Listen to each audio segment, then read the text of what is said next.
What's up, everybody? It's time for some more Dimension Hole goodness. Because it was Dimensional Hole, but it kind of sounds redundant. Dimensional Hole. Anyway. Dimension Hole goodness. What do we have today? Today we're on the free-to-win account. If you guys are not familiar with the free-to-win account, we are spending zero, permanently never spending any money on this account ever, period. We're only building 2- and 3-star monsters on this account, so everything is going to be free, super attainable units. And we're tackling the Warbear because we're doing the Fire Warbear. We're going to be second awakening the Fire Warbear. We're tackling floor 5, which is fire based.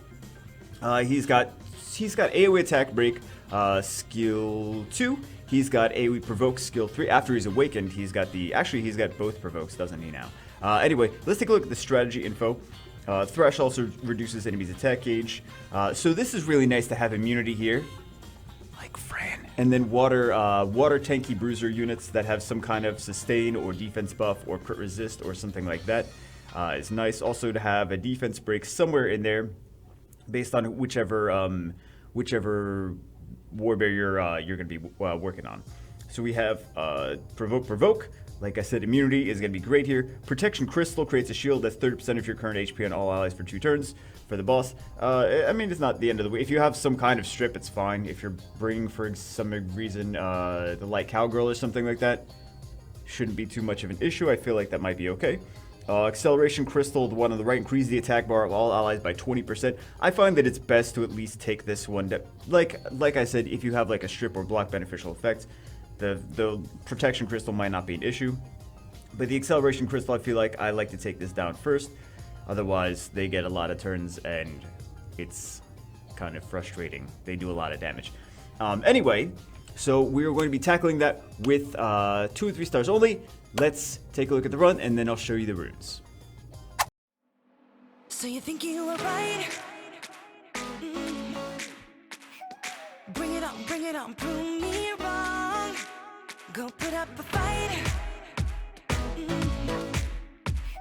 The way I do will knock you down. You know there's emotion between us. Don't cry about it. Don't cry about it. You want me to take you in my trust.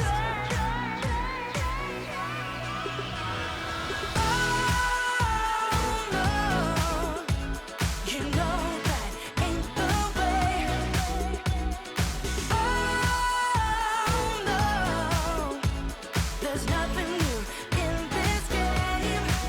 You got to give it up, give it up. Give it up, give it up. I'm wearing you out. Keep on keeping on every night. Way up in the clouds. The way I do will knock you down.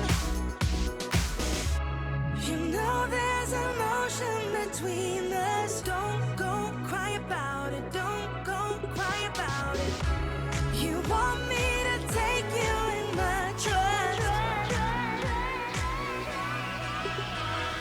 Oh no, you know that ain't the way.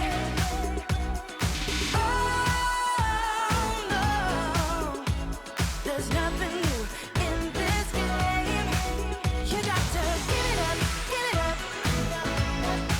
But you got to give it up, give it up.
All right, not the fastest run, but it is using super attainable free-to-play units, free-to-play everything, free-to-play runes, free-to-play, free-to-play, free-to-play, free-to-play. And not towers are not maxed either. The towers are fairly not too upgraded, I believe.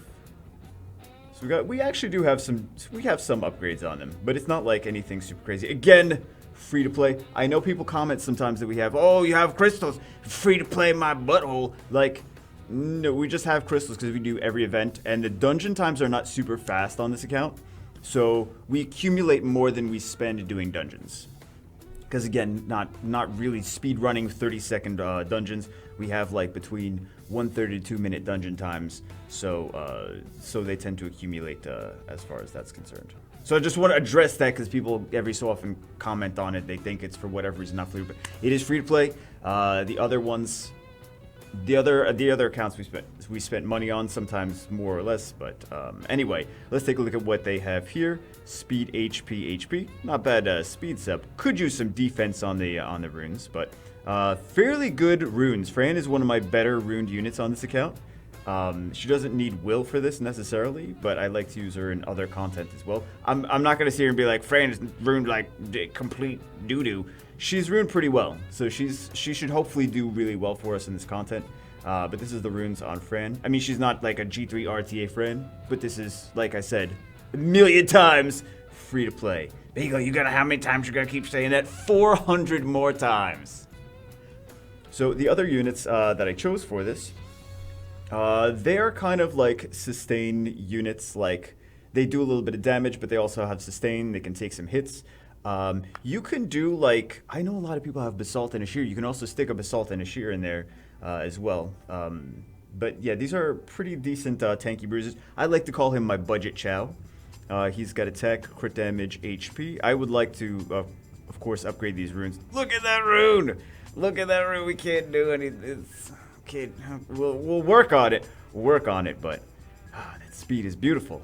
It's like, it still has low speed, but I call him my, like I said, I call him my budget Chow.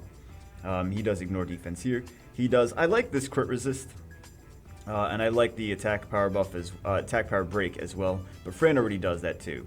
And then we have this, increase the attack gauge of all enemies and attack speed. This is kind of redundant that he has that and the Vigor has that as well, so he could have used something else, but it's not bad. Vigor has, he's got some damage, he's got a defense break. They are like tanky bruises that have element advantage. That's why I chose them. But I could have probably stuck something in like this this guy in and be more reliable.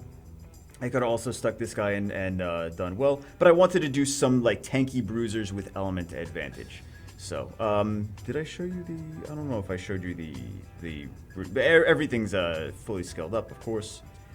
This is just HP, crit damage, HP. I play around with him like Guild Wars and stuff. But I mean, he's fairly... They're both fairly tanky. All of them are fairly tanky. His defense could be better. And then we have this guy. He's just the awakening one that I'm trying to second awaken. Actually, he's a little on the squishy side considering speed, HP, but I guess we didn't. That's not bad speed. But yeah, some of these runes are kind of lacking though. Like, look at this. This is nothing special. We could have had some better stuff if we... Yeah, I'm sure you guys have better runes than this. Like, where's the HP on here? Where's the defense? Would be great to have speed, HP, and defense and accuracy on these things. And also they could be upgraded some more. So he really should have some more. Well, he really should have some more accuracy and some more HP and a little bit more defense too, to be to work better. But you're going to be using a different one anyway. Whatever one that you have that you want to build, that you want to use, that's what you're going to be using. But anyway, just wanted to show you guys a fairly easily attainable team for level 5. I will do, if you have any requests for other things that you want to see. Show me the fixie, the fairy, the pixie. What is that, Bagel? What's that? But we'll show other things as well on my other accounts because I'm doing different units. I'm doing 6 different units across 6 different accounts. So... I will show other ones in addition, but I just wanted to show you the team that I was using on this one. Anyway, guys, that's it for this one. I will see you always in the next one.